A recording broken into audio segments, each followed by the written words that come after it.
ফুলকপি খেতে খেতে বোর ফিল করছো? তবে আজকে এই রেসিপিটা তোমার জন্য। চা অথবা কফির সাথে এরকম গরম গরম ফুলকপির পকোড়া খেতে দুর্দান্ত লাগবে।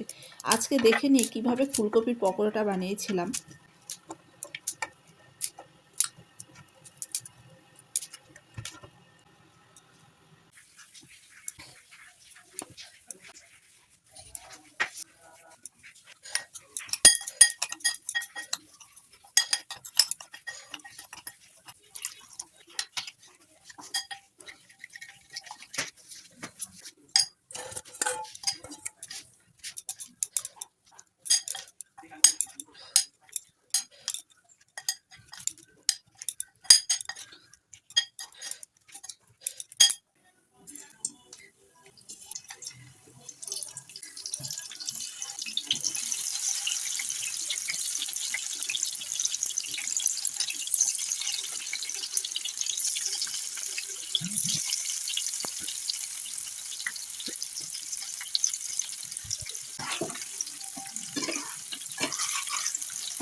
নাও, তৈরি হয়ে গেছে আজকে আমাদের চায়ের সাথে গরম গরম ফুলকপির পকোড়া।